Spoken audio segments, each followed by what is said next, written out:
Hello there, Apple Bites. This is Apple Bite Rit Ralph talking to you straight from our show here, Apple Bites, where we take a bite out of the apple and share it with you.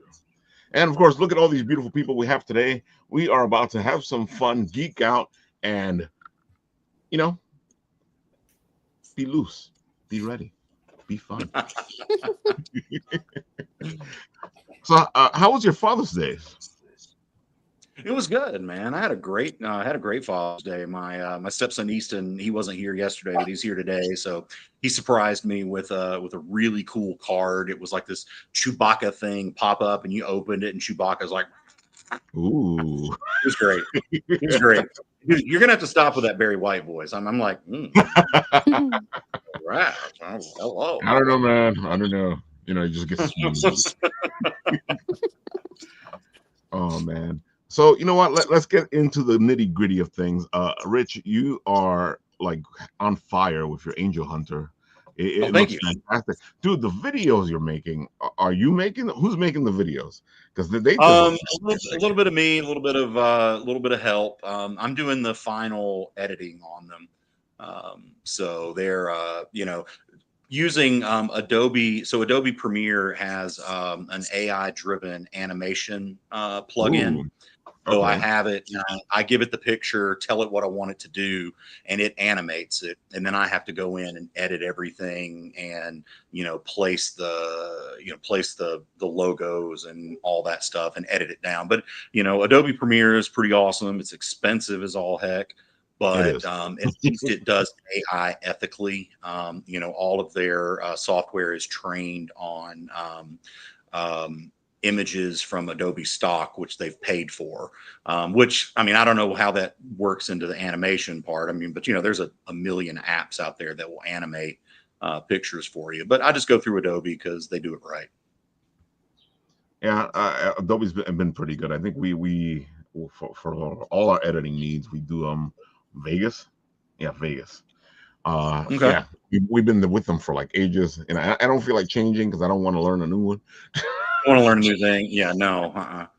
I used when I was in film school. I learned, of course, After Effects, and so it was a trip because I couldn't afford After Effects after college. It's way expensive. But Adobe Premiere, you get the Creative Cloud subscription, and it's expensive, but it's not crazy like Final Cut and After Effects and all those are. And it's so funny though, because now you have so many free ones out there that if you do want to try attempt to stay a little at a budget level, you're allowed to do that now. Oh yeah, there's all kinds of editing programs out there. You just got to teach yourself and find them. I learned a lot. Of course, film school that taught me some, but it's been years since I've done that, so I really did feel like I had to reteach myself to work in Premiere. When I started getting back at it. You're not kidding me, because when I was in school for broadcasting, we would cut tape. So that tells you something. That was editing. Yep. Glad I never had to do that. That would have made editing even more tedious. It's an interesting skill to have, and it is. It got me in trouble a couple times. You try to Tyler Durden it. Things got edited, man. Things got edited. You're like, oh, I don't know how that got popped in there, but there's a whole section of tape here. What the hell? So why don't you tell the people all the beautiful stuff here? Give them the spiel. So this is Angel Hunter. It is by far the most ambitious project I have ever undertaken. This is our first volume, and as you can see, it's 102 pages. That's the shortest volume. So when I'm talking about volumes of Angel Hunter, I'm not talking about 28-page floppies. We're talking 102 to 160 page volumes. We've got this projected out over 10 volumes, and this is our first one. It is straight out of the gate, pure adrenaline fueled action. This one, this is the new one that I made today. I actually really like this one. I saw this earlier. I was like, whoa. Right? Yeah, it's pretty sick, isn't it? I gotta say, I still like. Let me see. I think it's here too. Hold on. Well, this one. This is the regular cover, right? Yeah. Yeah. Do you have it here? Which one? It's the cover, and it looks like it's a moving cover. Oh, I think that was it. The one you were clicking. I think if you click on that, is it not a No, video? it's the actual the other cover. You know, where he's standing. Oh yeah. Oh, you'd probably have to go to the Facebook on that because we were having trouble sharing it over to Instagram. Oh, For okay. some Because I knew I reason, saw it somewhere. yeah, yeah. It wouldn't link up for some reason, so we just had to share that one. But that one was pretty awesome too. I love that cover by Jordan Dorenzo. It's an homage to the final volume of Naruto, which is great. So when Naruto is instead of seeing his face, we're looking at him from behind, looking at Konoha Village. So it symbolizes, we're passing the torch to a new generation, and I love that. So we wanted to pay homage to it. But the characters you're looking at here, the swordsman, that is Aiden. He's kind of like our Anakin Skywalker a bit. Oh, there you go. This is it. That's the one. Dude, I like this I feel one. like I'm about to start playing the game. I should press start. Yep. It's definitely got a really cool video game vibe to it. Oh, definitely. It's what it's been from the reviewers we've sent out the advanced copies of, which you were one. We've got a lot of really, really positive feedback. And we've been, in the beginning, we got some negative feedback. So Les and I went back to the drawing board and edited some things, cut some things out, added some things, moved some scenes around. And so we're very happy with the finished I gotta product. say, all that stuff you guys did worked because it does have a better flow to it. It just seems to go from place to place much more smooth than it did before.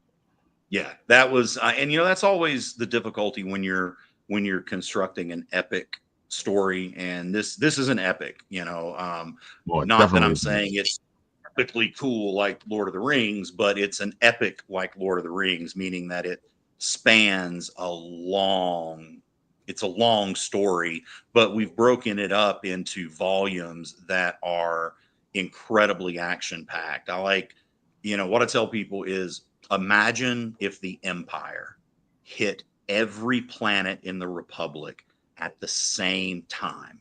Oof. That's the pace of Angel Hunter. We hit the gas on page 1 and we don't let up till 102. I mean, this is adrenaline fueled action with deep, deep character development spread throughout. You really get this first volume. You really get the scope of the world, and you get the scope of this blitzkrieg. Originally, I thought about calling it Angel Hunter Blitz, but just to kind of give people a little idea of what to expect. But because this is different than what I normally write. Normally I write some slow burn, slower paced. But this is pure action. If you're a fan of things like Dragon Ball Z and Berserk and One Punch Man, Chainsaw Man, this has got that kind of pace. It's really fast, a lot of action, some really rad stories, great characters. I'm very proud of Angel Hunter. I gotta say, it really feels like you've been dropped right into the middle of a war. You don't usually feel that with this type of stories. Sometimes you got to get in. No, this feels like boom, you're right in the middle of the war. You're like, what the hell's going on? And you're figuring it out as you go along. Yeah, I wanted that feeling of chaos that, because if you talk to veterans, who have been in combat, it's like that. It's not this slow build plan, it just explodes and it's chaos. And you don't really know what's going on sometimes. So that's what we wanted Angel Hunter to have, was that chaos. I was inspired a lot by the first episode of Attack on Titan, where of course you do get a little bit of a slow build in the first episode, but once the colossal Titan boom, and hits the top of the wall Maria, and then the armored Titan breaks through, I mean, it's chaos from there.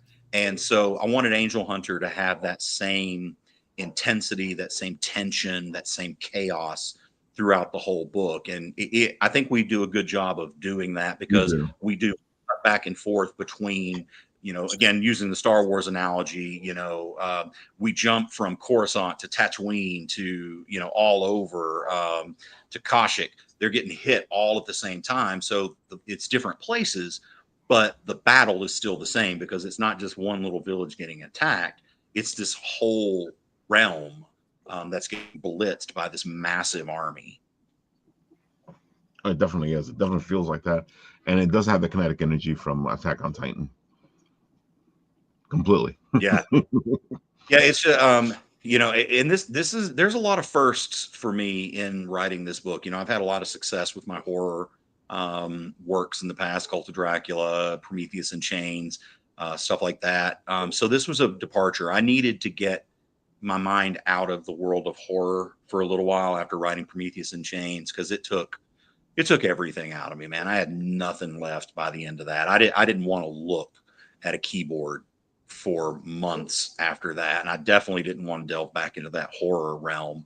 So this, even though it's a dark fantasy, so it's got a lot of horror elements to it. I was going to say, like, It the was supernatural aspect to all this. Definitely. It's and Supernatural is a great reference because the television show Supernatural, it's that kind of horror, Yeah. that kind of dark. It's a dark fantasy. We're dealing with kaiju, we're dealing with Nephilim, we're dealing with fallen angels and mythological creatures, beast gods, all of those things. But it's not a straight horror story like I normally write. It is horrific though. Yes, I mean warfare is horrific. Exactly. And I think I think we did a really good job presenting that. Les did through the artwork. Oh, definitely. Especially we meet a little character named Athelstan, and I think you might actually see him in this little sequence here. But he's a kid that's been sucked up into this army, and the way Les drew him, the armor is way too big for him, the sword's way too big for him, and we really get to see the horrors of war through Athelstan's eyes. And I'm not going to give away his end. Yeah, that's him right there. That's Athelstan. But you see how the armor's too big, the sword's too big. I love that one in the lower right, panel 4 there. It's just, yeah, he's kind of the naive innocence. And he thinks this war is supposed to be one thing, but when he gets into it, he sees that it's a completely different thing. Yeah, definitely. And he has a very his story has a very poetic direction for it. If you look at it as a metaphor for war, his story is quite impactful. Oh, definitely. Yeah, you see here, there's a major impact with this character. Yeah, and he's seeing these things happen. His comrades who were supposed to be doing, he goes into this thinking we're doing good, we're saviors, we're liberating these people. This is a noble cause, and then he sees all the horror, all the raping and the pillaging and the death, and he's like, this isn't what I signed up for, And he's helpless to do anything to help people because he's just a little kid. He's out of his depth, and so there's powerful stories like that. Oh, definitely. And I gotta say, folks, you really gotta check this out. And this character, all I'm gonna say, it's powerful, and I feel like anything I say is gonna mess it up. So you go read it, because I want to say so much about it, especially about that character. Yeah, you know what? Say it all, man. Whatever it takes to get people to go back. And I'm asking people. I'm just straight up asking them directly. Why haven't you backed Angel Hunter yet? It's the best thing on Kickstarter that I've put up today. See what I did there, dude? This is epic. This is a great cover. That's Caleb. It has an Spike epic feel to it. Yeah, Caleb was he's one of the Spawnuary winners from last year, so he's a name to watch. And I got him to put together this gorgeous cover. I love the motion, the movement, the pain. Yeah. In that, I love the way he uses negative space. Yeah, that's just a beautiful cover. It's almost like a It's one, dance. that's exactly what it's supposed to be, because Mm, it's and if you'll notice, the wings on top are a little bit lighter than the ones down below. yeah. So it's the yin and yang, dark, light, good, evil, Tiamat, Marduk. So it is a dance. People immediately assume that the fallen angels are going to be the villains, or Aiden's going to be the villain. And I tell people, I don't write villains. I don't write heroes. I write protagonists and I write antagonists. And you can decide who's heroic and who's villainous. But I'm not going to make that decision for you. They all have reasons for what they do. Nothing just happens. Oh, there's my dog again. Sorry about that. Don't worry about it. This covers by Spike Jarrell. I really like, gets you kind of a look at the kaiju aspect of it. Yeah. Because there are a lot of kaiju in the story, because it's a manga, so you got to have kaiju, you got to have giant mutated monsters. And I don't know, I want to figure out a way to get a giant robot to fight in there somehow. But it's a little bit hard given this setting, although we do introduce a few steampunk elements into it. I was gonna So say, all you need we is a might suit be of able to figure it armor, out. a suit of armor that's kind of moving around, and it's Yeah. big. We've got some amazing plans for volume 2 as well. I actually just finished writing the script for volume 2, Nice. and we our four heroes, we meet them in volume 1, and they're forced from their villages, and this war's sweeping all around them, and then they're going to get introduced to a resistance movement in volume 2. And I wanted to do something that kind of paid a little bit of a nod to Attack on Titan. Right. I wanted something like ODM gear, but didn't want to rip off ODM gear. So I had to really, really give a lot of thought to how do I do that. And so I went to, thankfully recently, I had researched Prometheus a lot for Yes. Prometheus in Chains. And, he stole fire from the gods. He gave it to humans. So I started thinking, okay, well, maybe the angels, maybe they gave humanity this kind of angelic tech, to be able to battle the fallen angels and the kaiju. So it's kind of a steampunk inspired angel wings, that the humans will be introduced Ooh, I to in like volume that. 2. Yeah, and they use them to fight the giant Nephilim. Because Nephilim, these are giant kaiju. I mean, they're the colossal titan every single time. They're like super tall and powerful. Yeah, volume 2, we really, really, really get into them.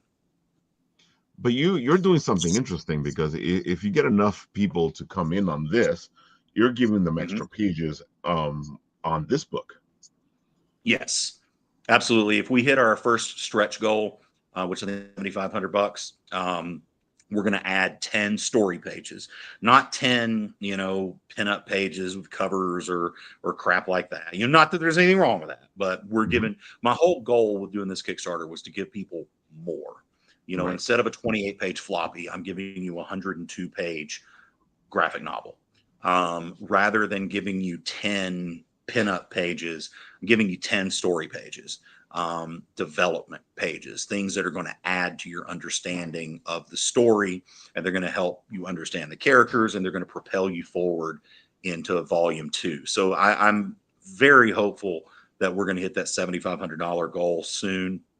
And then after that, at I think at 10,000, we're going to do D&D character sheets, or Oh, D20 character now sheets you're for talking my people. language. Yep. And then if we hit 15, I think it's 15,000, we're doing a full D20 module. So just to kind of give you a little bit of foreshadowing and little insider info, we're looking at ways to adapt and expand Angel Hunter beyond just the graphic novel, the manga.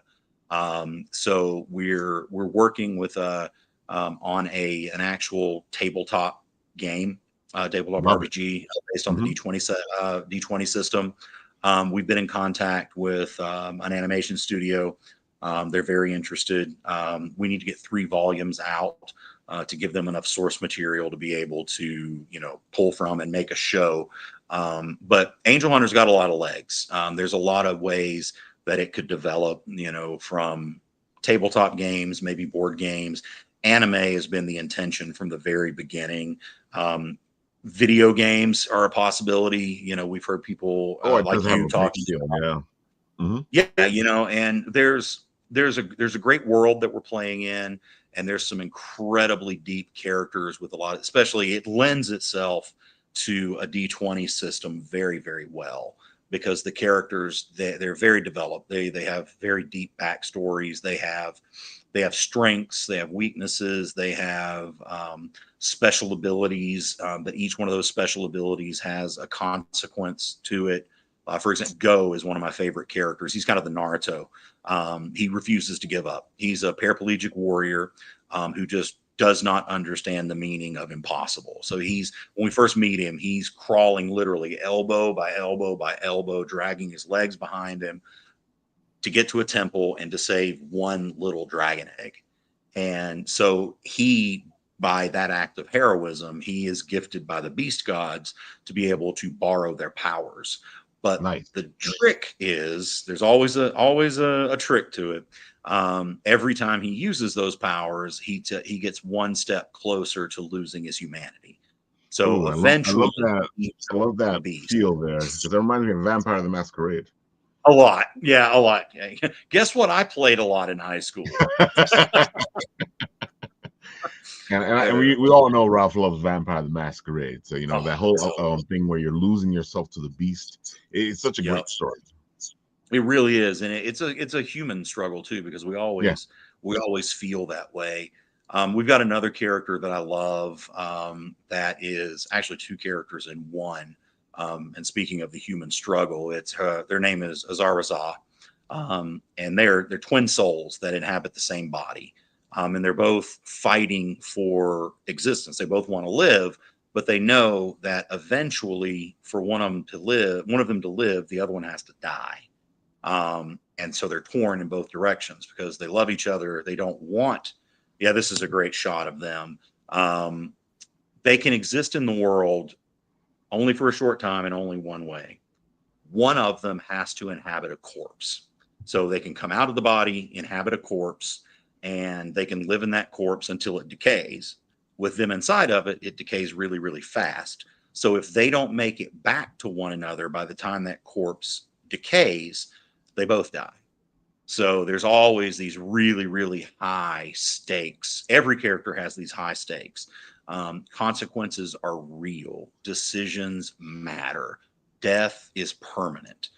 There's no magic resurrection machine. There's no Lazarus pit. There's no multiverse. If you die, you're gone. I want people to have that terror of every time they turn the page, they know that their favorite character might just be gone, just like that. Nobody's got plot armor. And folks, I'm telling you, that's one of the things that you sit there through this book going, what the that's when you know it's being written well, when you're upset at the book. Yeah. There's some great losses. There's some losses that I'm very, very proud of in the book, because I think, it's not just killing indiscriminately, death for death's sake, not playing a murder hobo here. No.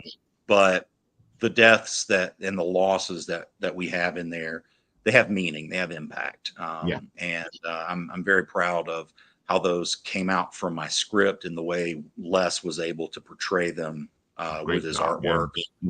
Yeah. It all just flows, man. Like I said, I feel the same way about Angel Hunter that I felt about Cult of Dracula, and I think we got something special here. I really do. Folks, this feels epic. This feels fantasy. This feels D&D. This feels video game. There's a lot of stuff happening here. I put the comments, I put it right into the comment section there, so you don't have any excuses. I don't want to hear, Ralph, you didn't put it there, so I'm not even gonna look for it. It's right there. It's in the comment section. Go check it out. You want to be in on this, and the more people sign up for this thing, the more book we get. Absolutely. Click that link, even, we're giving you 102 pages for $24.99, which is a hell of a good deal. I've seen a lot of Kickstarters charging $20 for a 28-page floppy. Not to disparage that or anything, but we're giving you a hell of a lot of content for a low price. But you know what? If you can't afford $24.99 for it, go in there, pledge $1. Pledge $10. Just anything that'll help us get this done. The more backers we get, the faster we get to our stretch goals, the higher Kickstarter is going to throw it into the algorithm. It's anything you can do. I mean, it doesn't, you get 25 cents a day. Sally Struthers this stuff, that's $7.50 a month. That's less than a venti frap at Starbucks, so skip Starbucks one day, make your coffee at home, support Angel Hunter. We get 100 people doing that. That's huge. That makes a huge difference. $1, if we get 100 people popping in $1 or 200 people popping in $1, makes a huge difference. It gets us to the goals. It allows us to do a lot of different things. So everything that we do with Angel Hunter is geared to give people a lot of content and a lot of valuable things. We're not wasting any time on piddly stuff. We're going for strong, impactful content with everything that we do. And it is, folks. I've read it. It is fantastic. You want to get in on this book. This feels like the beginning of some epic story that will years from now would be like, I was there when it first came out. That's the goal. That's the goal. And speaking of epic items and stuff, Lou, are you there? I am here. So Louis, why don't you tell the people all the beautiful stuff about Item Get and Hidden Loot? Sure. Well, first of all, thanks for having me on. I appreciate it. Great to connect with fellow geeks and gamers. So Item Get actually offers elevated geek and gamer inspired gifts with a luxurious twist, all wrapped in immersive storytelling and mystery. Our flagship product line is actually called Hidden Loot, which is actually officially trademarked as of last week. It was like an 8-month process. But every item is actually a treasure trove with a surprise inside. This includes crackling wood wick candles that have a D20 inside, our luxurious bath bombs with a full set of dice inside, aromatic air fresheners with miniature dice inside, because you never know when you have a random encounter. So Item Get actually blends fantasy, function, and a bit of flair, perfect for players, DMs, or anyone who wants a bit more loot and luxury in their life. Wow. I gotta say, this is fantastic because, as a DM, you're always looking, especially when you're giving gifts to your players, you're always looking for something to give them, something different, something that, you're sitting there going, okay, let's give them something fun and different. And I feel like this is exactly what we have there. And I love how everything feels very fantasy. Mm-hmm. Yes, high fantasy. I'm a forever DM. Everything is about the presentation to the players, the presentation to the consumer. Everything is about the storytelling and how to create an immersive campaign and how to really create that storytelling environment with even just products. And I gotta say, you do a great job. The booth looked fantastic at Tabletop. It was just amazing, and the pictures you sent me of the other event you did, that booth looked even better. Yeah, the booth that I had at Tabletop in Long Island was actually our first time doing a dual weekend. So I sent out one of our loot lovers, Adam. He was there. I think that's who you met, and he had a small set up and actually did phenomenally well while I was actually in DC with the what we like to call the flagship booth.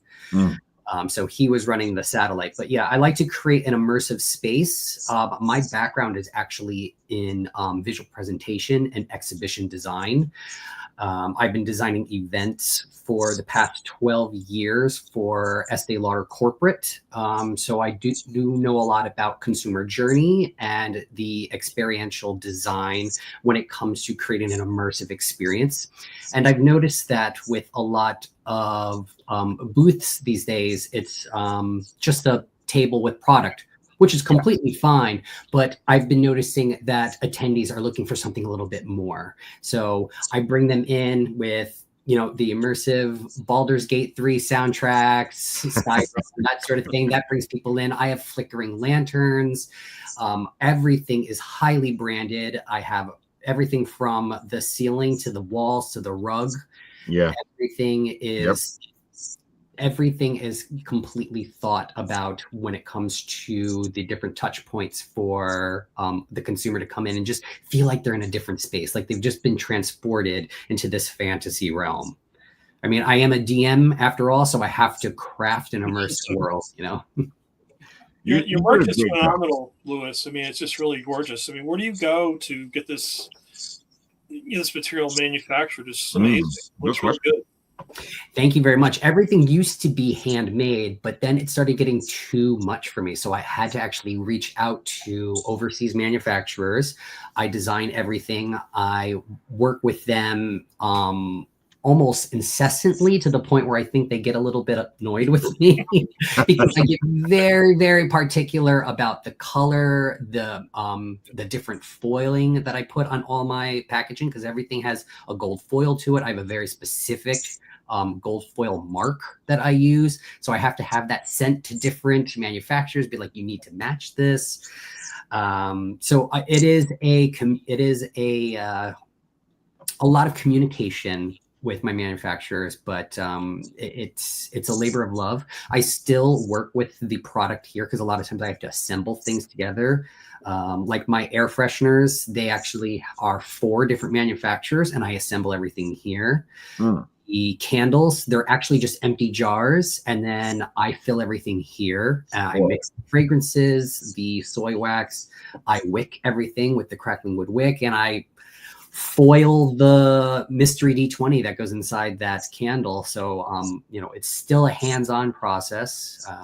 So sounds like a true labor of love. Really, it is an absolute labor of love. I absolutely love doing this. This officially became the full-time gig about a year ago.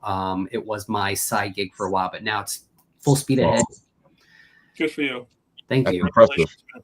It's awesome.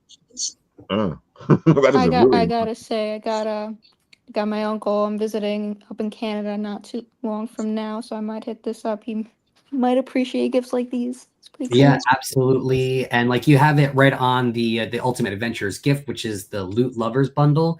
So this is great for our dice goblins out there and DMs, where they get to choose a candle scent out of 16, a bath bomb out of 2, and air freshener spells out of 6. And then you get a free dice tray. And we've actually just updated all our dice trays with each different class theme. Ooh.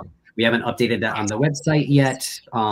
Again, I'm sure building websites, it's a lot of work. It is. It's a lot of work. Yeah, but a lot of new things coming down the pipeline. We have a new scent of bath bombs coming in called Bardic Bliss with brand new, beautiful, gorgeous packaging. So that'll be in soon. And then we're actually working on a coffee line where there will be mystery miniatures inside. We work with a 3D sculptor in London who created 12 custom miniatures, all relating to do with coffee in some sort of way. And they all have these wonderful backstories. So lots of new things coming down the pipeline. Love it. I love it. I love that you keep being creative about it. You're not sitting on your laurels. Oh, I'm always busy.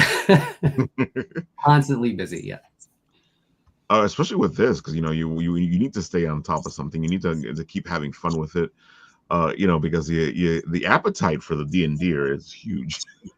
Yeah, well, D&D is a $5.5 billion industry, and it's growing. And what's great about it is that it's open fantasy, it's open source. I had started originally doing different IP inspired items, and I still do that stuff. Like, it's on the website, kind of buried in there, but people do find it, or it's like on Etsy. I do a lot of like Legend of Zelda, Lord of the Rings, Monster Hunter.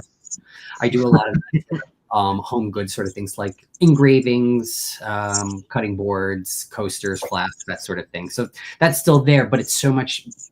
I feel it was much easier for me to focus and curate this D&D aesthetic. Definitely, completely. And you do a great job at it. Like I said, folks, if you guys get a chance to see you guys at a convention, go see them, because the booth alone is an experience, and it feels like you're going to a shop in a D&D environment and getting your loot. Yep. And then I always have my booth helpers. So it's part of the uniform is that we always have to dress up in some sort of Ren Fair attire. So it's top to tail. We make sure that it's like an absolute immersion. So it is, because you're walking by and it's like, hello, adventurer. Exactly. Yeah. And you sit there going, okay, I'm intrigued. Talk to me. Yeah, and we love to, some shows, if we have the capability, we'll do questings. So yeah, we're doing it there. We'll do quest strips for our guests, and they're usually simple things, not something too long, like, you've come down with an ailment and you need to find someone that's cosplaying as a cleric or a medic, and then return to the booth, and then we give out tokens of inspiration, I love it. Yeah, we started doing that when I was passing by, and it was one of the things that caught my attention, and I'm like, I gotta come back here, which is exactly what I did. I came back later on because that booth was busy the whole weekend, and you guys pretty much sold out of everything. Yeah, so we were doing two different shows. I was at Awesome Con in DC that same weekend with the flagship booth, and my loot lover Adam, he had me on the phone, and he was like, hey, I sold out of this. Hey, I sold out of this. Hey, I sold out of this. And just sending me photos, and like, I'm trying to communicate with them. I was like, okay, move this over here, move that over there, spread this out. And so next year, we're actually going to bring the flagship booth to the Long Island tabletop show, because it outperformed Awesome Con. That says a lot. That says a lot. Yeah. Yeah, but I have to say that tabletop was on fire, man. It's been busy before, but it was just really busy and fun. It was a lot of fun, and there was other questings going on. There was so much happening. Folks, you really do have to check out Long Island Tabletop. It is an amazing convention, and it's also inside of a museum of aviation, folks. So now you got a quest and a quest and a quest. Oh, just amazing. I can't wait to see the big booth there next year. Yeah, and my next show is in 2 weeks in Pennsylvania at Too Many Games, and that's June 27th through the 29th. Nice. So there you have it, folks, and you guys can go check them out in person, because like I said, you got to check out this booth, and you got to get your quest. You got to get your quest, and you got to get your loot. Got to get the loot. So I'm looking at all the stuff. Do you have something in the works right now that you might like entice the people with? Ooh, okay, all right. Actually, so something brand new, and then we actually we pre-sold them at PAX East this year. Ooh. So they're our arcane diffusers. So we've been getting a lot of requests for a flameless option, because some people can't have candles. Sure. They can't light something in their homes or dorms or something like that. So we actually went with something that's they're called a arcane diffuser. I don't know if it can be seen or not. There you go. Here we are. Oh, yeah. Beautiful. So these actually come with the wicks that come, or not wicks, I'm so sorry, the diffusers. It's a reed diffuser. So you have 4 ounces of fluid in here, and this lasts about 3 months. Oh, I love And it. we have 5 different fragrances that we're doing. This one is Char's Shrine of Shadows. We also have ones like Arcanist Atelier and Raven Song Reserve, which is my personal favorite because it's based off of Curse of Strahd. It's a Black Cherry Merlot. Nice. But what makes this hidden loot is that each item does come with a magic mystery ring and it comes with an item card that you can use in gameplay. So this is you're just trying to seduce people now. These are they're doing really well. They are not live yet. They are not live yet. I'm trying to see if I have them around. I think everything is downstairs because I just came from another convention just a week ago. So everything is in boxes, but that's a new thing that's coming down the pipeline. Dude, and that looks great. And I when you sent me the pictures for the promo, I was like, "What's this?" Yeah. And I was like, "Okay, maybe you'll talk about it if I prod a little bit." Yeah. I'm telling you, folks, you really got to go check him out. He does fantastic work with the booth. It's an immersive experience, So dude, get yourselves out there. You say you're going to be where in 2 weeks? I'm going to be at Too Many Games in 2 weeks. That's in Pennsylvania, in Oaks, Pennsylvania, and then I'll be at Anime NYC this year. So for the folks, yep.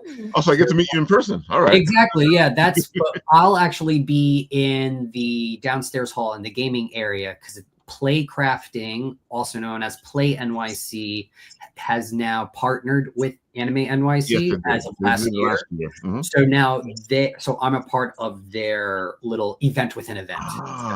Yeah, that was great because you had this whole little different thing down there with all this beautiful video games and board games and we love Play NYC because we've actually done their when they were doing their own event, we used to go and cover them as well. And when they used to be in the pavilion. Yeah, exactly. Mm-hmm. Oh, dude, folks, you guys got to go check all this out. Anime NYC has turned into this bigger thing. And if you guys haven't gone to Anime NYC, do yourself a favor and go to Anime NYC. We'll go there and we'll show it for you, but it's better if you go yourself. Oh man. So JJ. Hello. Why don't you tell the people all the beautiful stuff? All right, so I am JJ Ortega. I'm the creator of the comic series thingy called Broke Ass Beagle, which is about a little dog named Babe who was experimented on in a laboratory, but then lab went bankrupt and now he has to do a bunch of odd jobs to pay rent.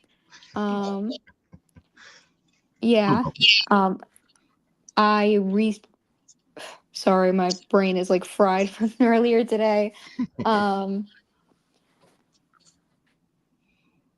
want to hug him. Yeah, I want to hug him. Oh my god, thank you. No, I've been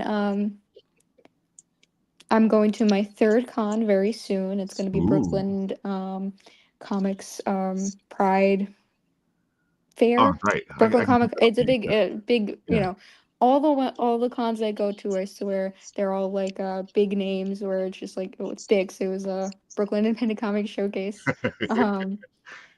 But I'm really excited because I went on your show when I was doing my first con right before. Oh, definitely. And I cannot believe just like how many people showed up and how many people really genuinely, wanted to learn about the character. I wanted to learn like about my stuff. It's genuinely, I never imagined any of that. So it's really exciting. And not only that, I will be speaking at a panel at this convention, which I really looked into with some like other amazing creators who worked were Dark Horse and I believe Marvel, one of them.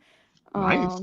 So I am really excited to be on that panel. It's about a topic I'm really passionate about. So, woohoo! So what's the topic? What tease us? So it is about queer villain retrospective. So it's basically going over the history of gay villains and stuff like that, and a lot of what we associate with villainy and stuff like that, like the Disney Renaissance characters I think of in particular, Yeah. were based off these stereotypes and stuff that date back all the way to the Oscar Wilde trials. Right. You know, the whole idea of like this foppish, you know, prudy sort of guy, if that makes sense. Yes. That came from like, you know, all the way back to Oscar Wilde, and then, you know, it evolved with the Hays Code and everything. So a lot of what we associate with like villains and stuff like that comes from Oscar Wilde, believe it or not. So I'm really excited to talk about that stuff. Yeah, I'm It saving sounds like most it's of gonna it be a for great it. panel. Yeah, I'm excited. This looks so I cute. Awesome. I swear to God, I lucked into this panel because Demetrius, who is the owner of Everyone Comics down in Queens, which is Right. amazing store by the way. I was just going to book club there, and he's like, "Hey, so like, I'm dropping out of this panel. You want to do it?" I'm like, "Sure." And then I looked up who was doing it. It was a comic writer that I am familiar with. He did a bunch of Monster High comics and stuff like that. Ben Kahn. Nice. So I'm really excited. Yeah, Beautiful I'm events. I'm also going to be releasing another mini comic, which I won't say anything about because my mini comics are literally like 6 pages. I don't want to spoil the whole thing. Um, but I will have another one there. And I'm also probably going to have one more print, which I'm very excited about. Yeah, I Yeah, folks, you got to get yourself one of these beautiful little mini comics. Look at that. This is Um, kawaii overload. listen, Lewis, while you're talking about like all the immersive like booths and stuff like that, that sounds like amazing. I literally have like the most immersive I get is like a tiny little shopping cart that I just put a sticker. I put one of maybe like sitting stickers in, and it's a hit every time, I guess. No, it's so cute. And honestly, I've been doing this since 2017. And all my friends constantly say to me, they're like, you keep changing, you keep adding Yeah. things and you keep changing things. So it's Mhm. not like I just did this yesterday. It's you build and you build and you build. So today it's the shopping cart. Tomorrow it's an entire grocery store. So, you know, Maybe the entire booth is just one bigger shopping cart. Who knows? I don't Yeah. know. Well, I Exactly. suggest JJ, you should do like shopping bags so people can take Oh, bags. Ooh. I actually do. I give little brown bags out. Cool. That's great. That I got for Awesome. very, very cheap on Amazon, Because they and don't they've been actually. You should do beneficial recycles. since. Because no one Yo, does shopping bags anymore. I understood like how like convention brained I've become now because I was in Staples earlier today, and I literally like started getting all excited in the aisle because I found something like a plaque holder, like a paper holder that also has business card thingy. Oh I yeah, got so excited. I've never seen anything before like that in my acrylic one. life. And Yeah. somebody went over to me, like one of the employees went over to me and was like, "Are you okay? Do you need help?" I'm like, I need to check this out right now. It's great. Oh man. I love That's what you this. got to do. That's great. Yeah, thank you. This is an awesome panel, Raph. Wow. Oh, definitely. Thank you, thank you.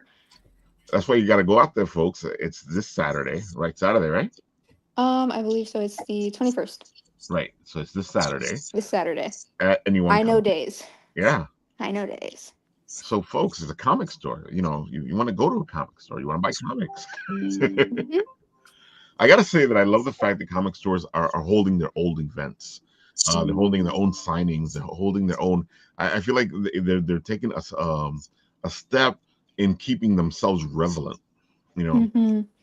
I think I've been to a bunch of like little events and stuff at Everyone Comics, and I Mhm. believe earlier in the night, and maybe still right now, there's a live interview with Greg Pak on, Ooh, um, and I watched a little bit of it earlier, and it's great.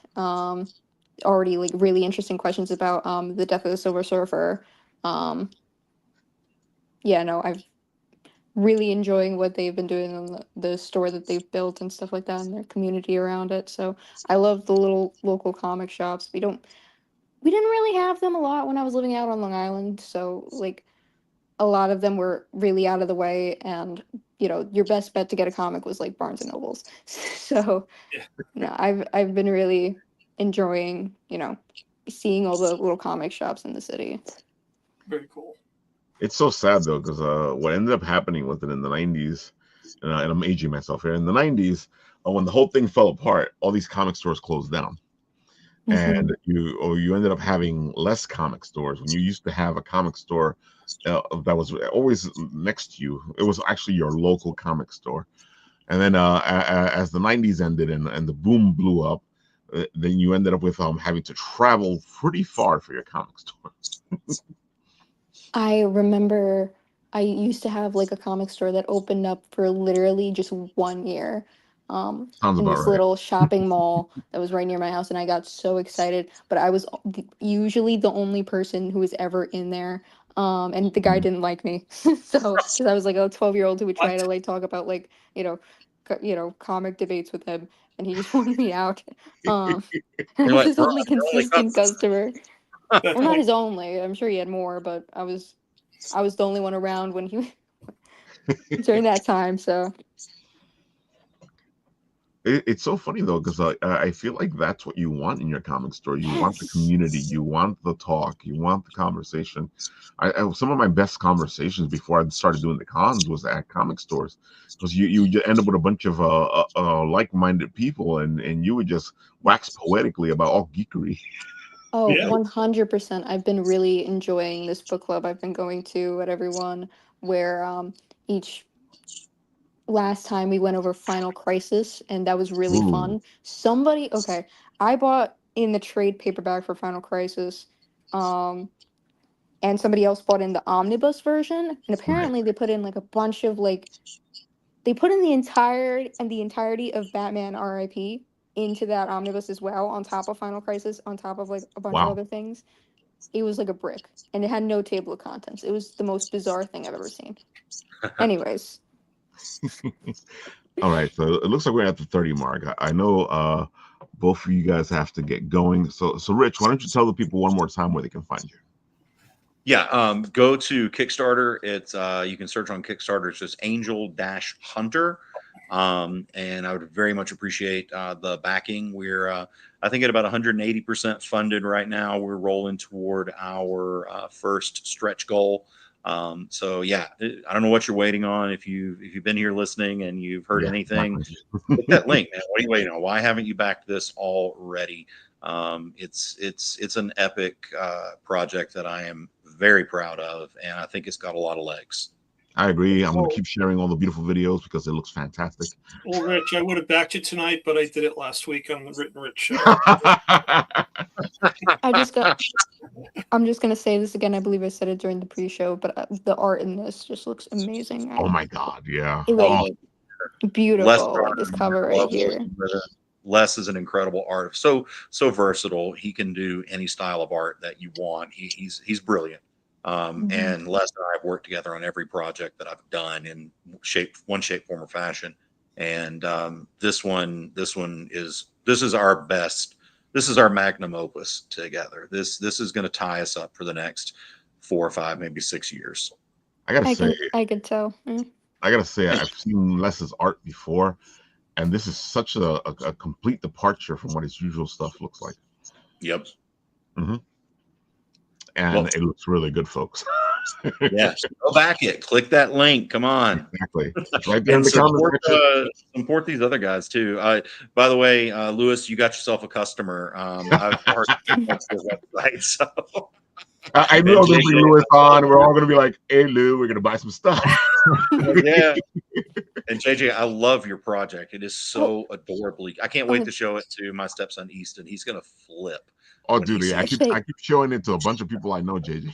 oh my It's gosh, so that cute. it's crazy because just like I never expected like people to be as into it as they are. Like somebody at Bix was just quizzing me for like no joke 30 minutes just asking me like all these different questions about like a 6-page comic. It was crazy. See, that's when you know you have something. So, You got a yeah, I 6-page guess comic, so. and people are like, "Give me more." People are. I gotta go print more is what I need. So, Lewis, I got to once more, bounce. Thank you right? for All having right, me, man. Rich. Anytime you want to come on, we'll have you on before your 23 days are up again, because Ruby, give we me want to a throw this message, off. man. Hey, best of luck to you guys. I love your stuff. It's awesome. Congrats. Same here. Congratulations. All right, Lou, your turn. All right, everyone. Thank you. Hopefully, I get to see all you loot lovers at my next show or online. You can find me at www.shopitemget.com. And then you can find me on all socials at shopitemget. Gifts of adventure, wrapped in mystery, anything for a DM, player, newbie, long time, Exactly. 20-year campaign. We got the gift for you. Dude, I can't wait. I'm really excited to see what you do next. We have so many things down the pipeline. It's I've only told you about 3 of them. Ooh. Yeah. See, folks, that's what you call a tease. Now Yeah. go check them out. Thank you so much. Bye, everyone. Anytime you want to come on, Lou, you're more than welcome to. Appreciate it. Thank you so much. All right. Take care. Take care, guys. Take care. JJ, we're back to you. Back to me. I gotta say, JJ, your stuff is fantastic. It is cute as a button. Folks, I bought it myself, so you should buy it. So you go to anyone comic. It's only make sure you get her 6-page book. It's only $3. Exactly. Even though he only works for $5 because that's the highest he can count. I gotta say, I'm surprised you didn't make it $5, but I'm happy you didn't. At first I was planning on it, and then I realized, well, I want to make this as accessible as possible to people, so I try to price everything in my table under $5. I love and it. Yeah, so that's been great, and people have loved it and appreciated that aspect of it. So all my stickers and everything's under 5. See, folks, that's why you got to go check it out. You got to go check JJ out cheap at stuff. Anyone Comics, and you get yourself some great stuff. You got stickers. You got a zine. You got a little poster, which I now have little plastic things to put it in, which I should have gotten the first time, but I needed to think a little more. That's how it works, though. You saw the rest of the guys; they've been building for ages. So you just keep building. Definitely. Folks, JJ does a lot of stuff. You gotta check it out. I do fan art sometimes. Look at this I do thing. Commissions. Actually, the person who commissioned me for this was in the chat earlier. I don't know if he's still here. But that's funny. Yeah, so that's our friend here. There we go. Shout out to JJ Ortega. Wumbo Grayson. Grayson. I like the name. He's a very funny guy. I quite appreciate him. He's a good friend of mine. Oh, Wumbo, keep up the good work. Probably playing Helldivers right now. And if somebody wants to commission you, how much? Or better yet, how do we get to you? You can contact me through my Instagram or my email. Preferably my Instagram. I'll probably see it better. My email gets flooded all the time with junk. Yeah. Mine too. Yeah. But just reach out to me on Instagram. I try to keep my prices reasonable and such. Yeah. There you go. Reasonable, fun. Look at this little thing. You want one. You want one.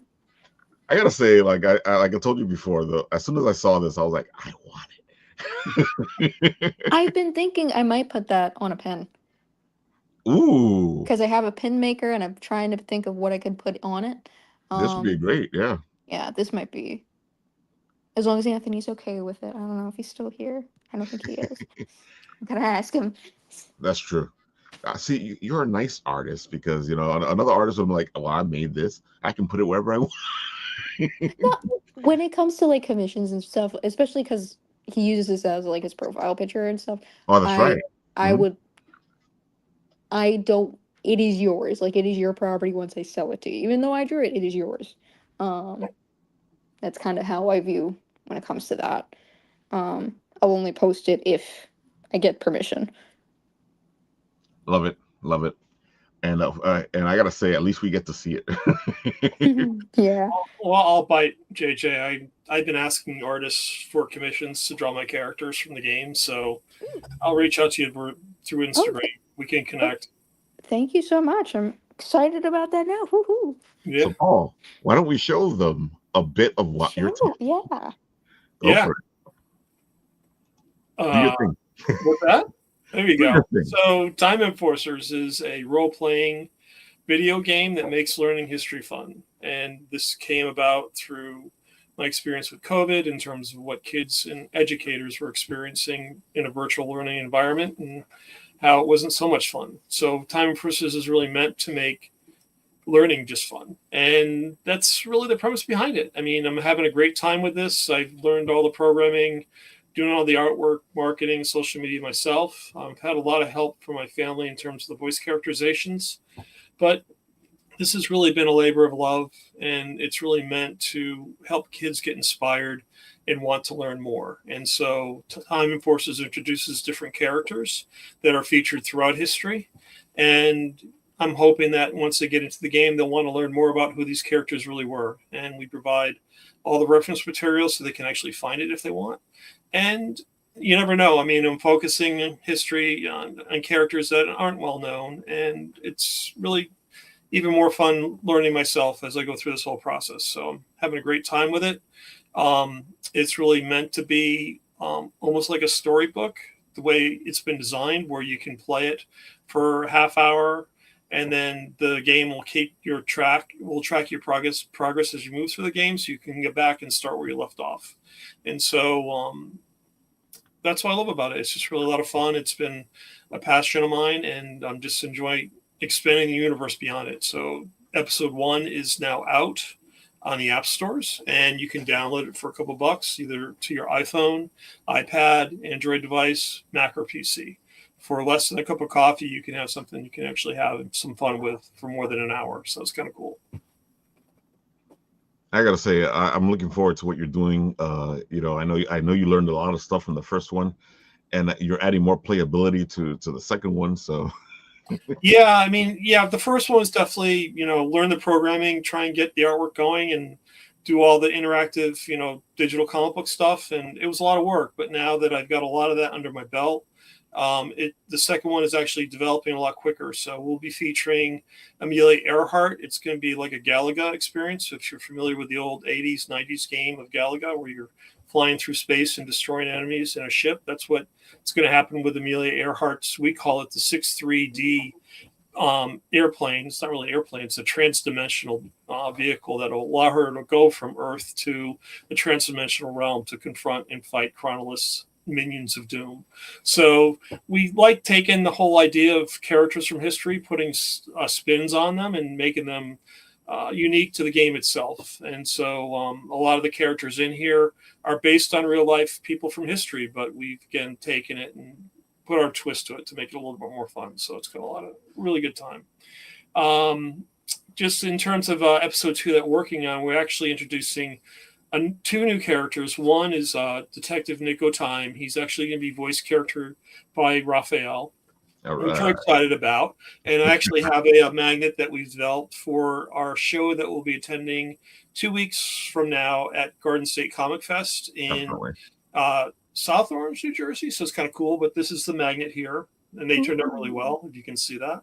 Love how it turned out. But yeah, I'm a big noir fan. Yeah, it's film noir. It's all black and white. The idea behind Nick is he's in grayscale, and so if he touches anything that's color, that instantly turns into grayscale. So we're kind of cool with that idea.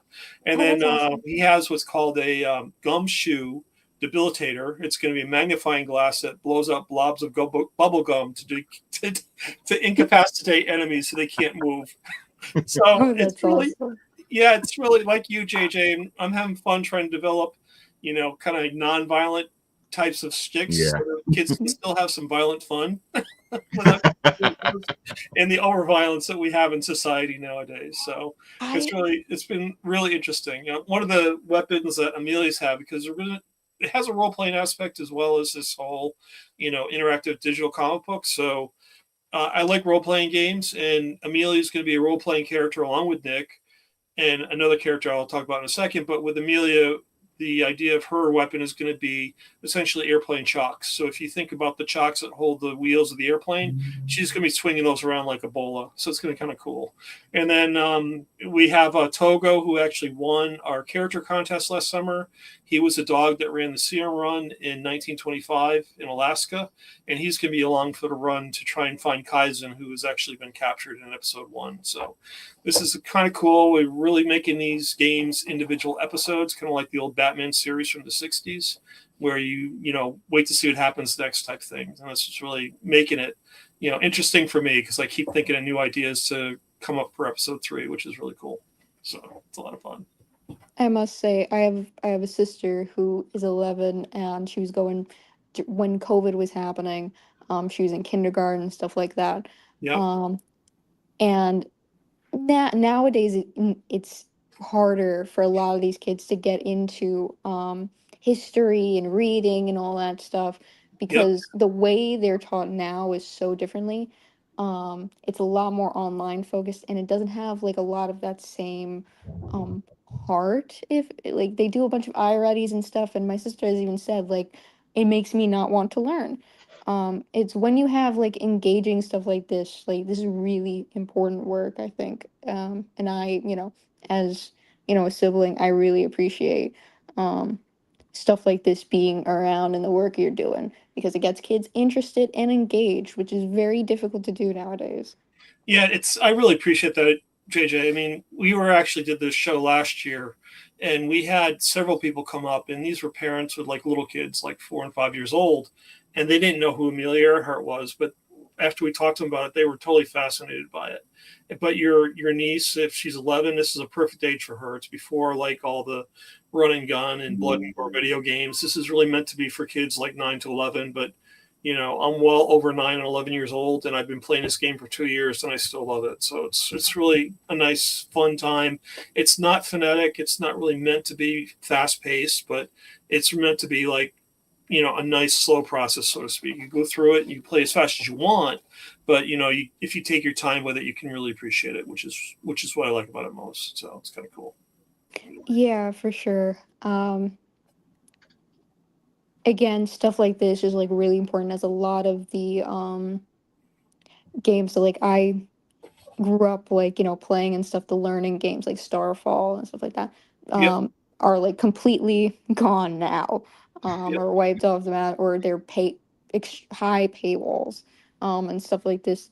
Children's education, like programming and stuff like that, is what I originally wanted to go into as a career, like PBS and stuff. So I did like research and stuff into this. It is very important for like child development nowadays for them to have stuff like this. I agree. Yeah, totally. Yeah. And actually, they're so adapted to the technology now, right from 3 years old. It's unbelievable. Why can't we make it, more purposeful for them so they can actually enjoy it too? So make it more purposeful, make it more safe, because a lot of times they're on like Roblox and stuff like that, which doesn't have I wouldn't call it like the safest place for a kid to be on, even though people try and like moderate and stuff like that. Yeah. But video games like this are like really important in my opinion. I commend the work. It seems really interesting and a lot of fun to make, I would imagine. Yeah, it's been a lot of fun. Making up the stories is one of the best parts, along with research and history. But what I like about it too is going out to the shows. I mean, I met Raphael at Garden State last June. Yeah. And we've had a great relationship since then. And I've been to more cons now. I've been in my whole life, so it's been a lot of fun.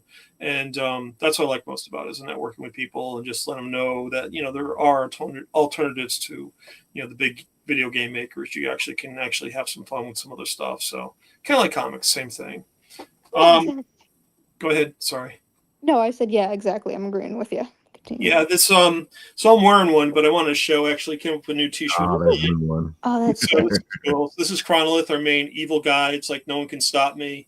It's got that on the front in green and yellow. It looks really cool. I'm wearing one too. I love it. And then it's just got the Time Enforcers logo in the back, which is awesome. And then the last thing I have to show for show and tell, my wife came with this idea. So I have a Norwegian elk hound, Suki. And so we decided, I thought it was a great idea to do a bandana for dogs or cats. So saving the day, one bark at a time. Oh, that's beautiful. Yeah, I love it. So it's a lot of fun. So we're hoping to like spread the word and, really get people interested and, get this thing going. I really am excited that it could take off into something that is more meaningful than it is right now. I mean, it's just, I think it is meaningful, but I really want to make this more expansive and really reach a wide community of learners, which would be great. So 100%. Thanks. Completely agree. Yep. Folks, you really got to check it out. And you know what I'm going to do? I'm going to make it easy for you guys. I'm going to do just like I did with everybody else. Put it in the Thanks, comment man. Appreciate it. Put it in the comment section so you guys can go check it out. There is no excuse. You can play it on your iPhone, your Android. You can play it on your Mac or PC. Plays really well. I debugged it a lot, and so I'm really looking for reviews. So if you play it and you like it, please submit a review. That'd be great. And it's only a couple bucks. I mean, you can spend more money on a donut for God's sake. $1.89 for a Dunkin' Donut now. Who would have thought? You're calling me out here. Oh my God. Dunkin' Donuts, $1.89. No.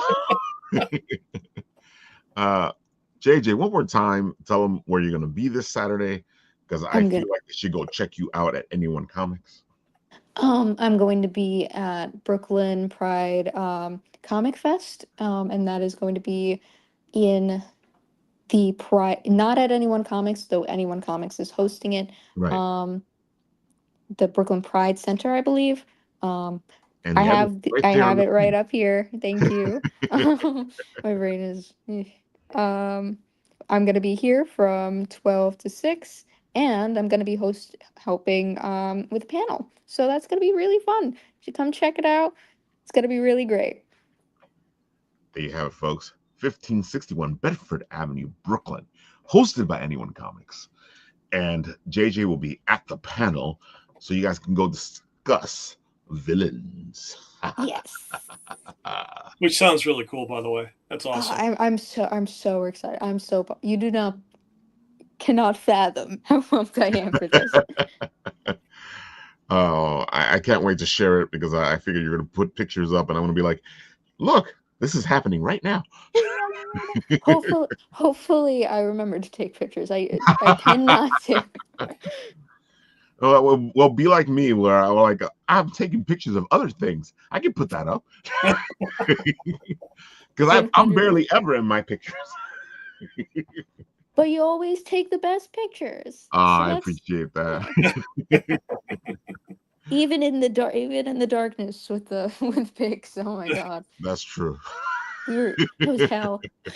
Bix was amazing, an amazing event. I love the organizers, but that night was hell. Yeah, the pictures were all like shadowy. I'm like, ooh, we had a flashlight, right? Exactly. We were all sweating up a storm. The elevator was broken. Yeah. It was pretty warm there. And it was broken, and then they fixed it, and it was broken. Yeah. The next day ran very smoothly. At least. It ran very smoothly. I'll defend them on that. They made up for it. That's good. That's what you want to hear. Mm-hmm. Folks, I want to show you, where is it? Here, Angel Hunter one more time. You know what? We're going to go to the videotape, folks. Let's check this out.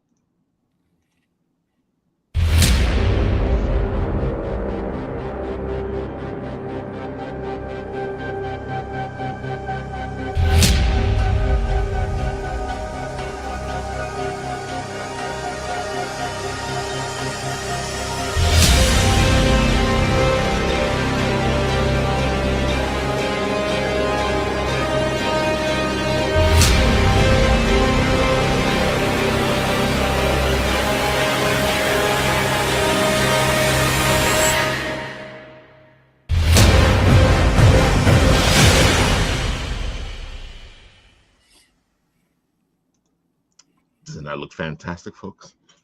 I'm glad I backed it. Really got to get in on 100%. this. And of course, we'll share our other friend's book because it's just, you know, who doesn't like a silent comic book? And I got to say, Refuge looks amazing. And you can figure this out from the videotape. Here we go.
Yeah, folks, a silent comic book.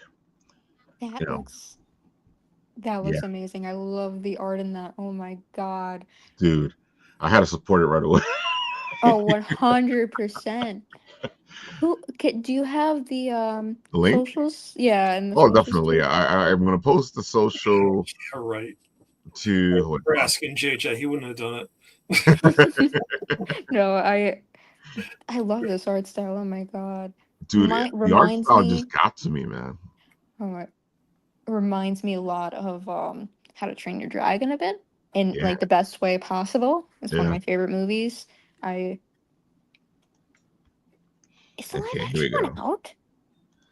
Here we go. There is the Kickstarter in the chat, and I'll put it into the private chat as well, and I'll give you his Instagram. Ooh.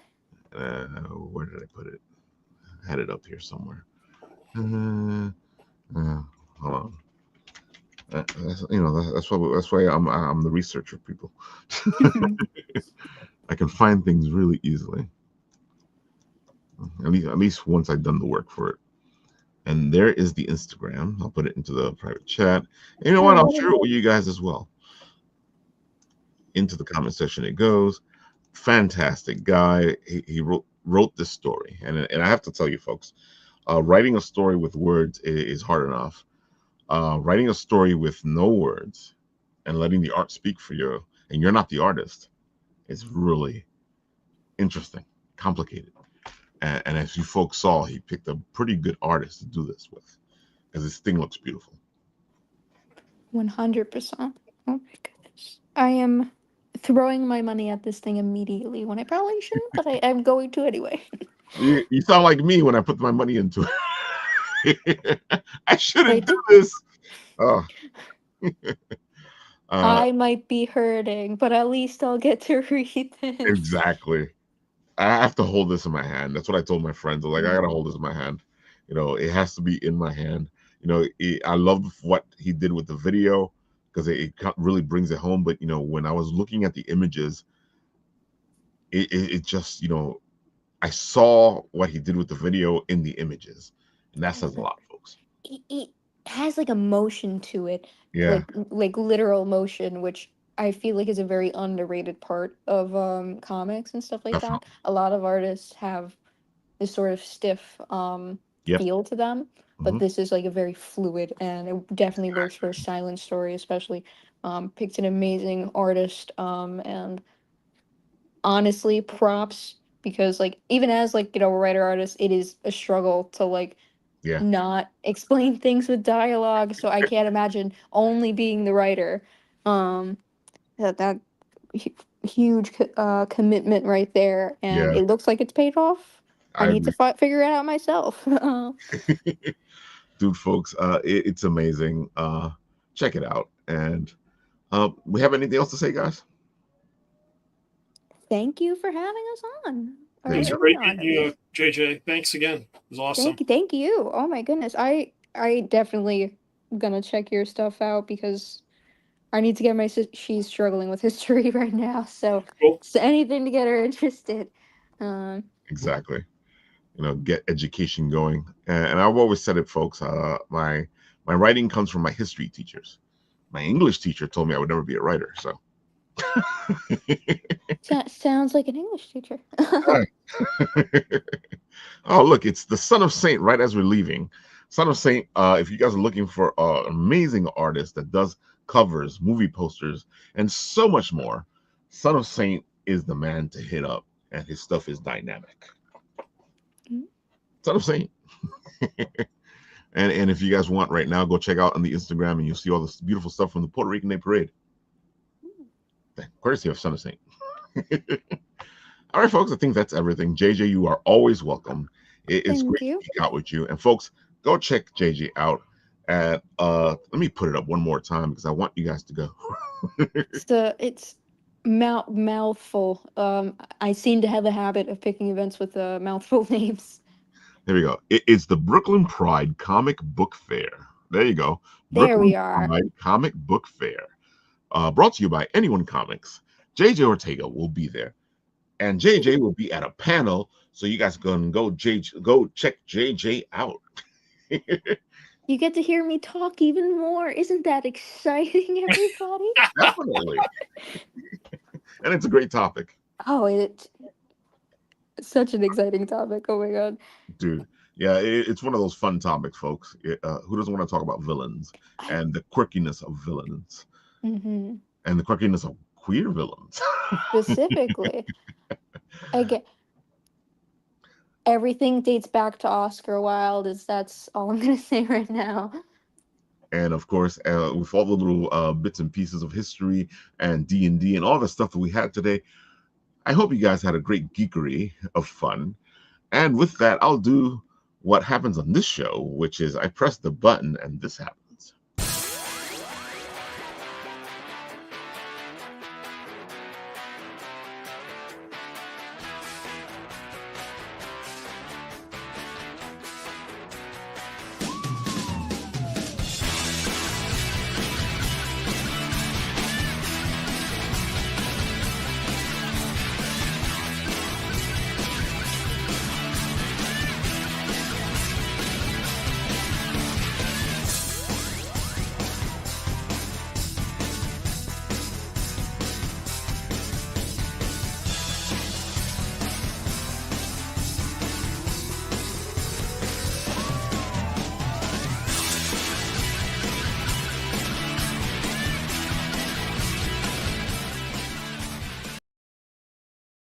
I told you folks, go.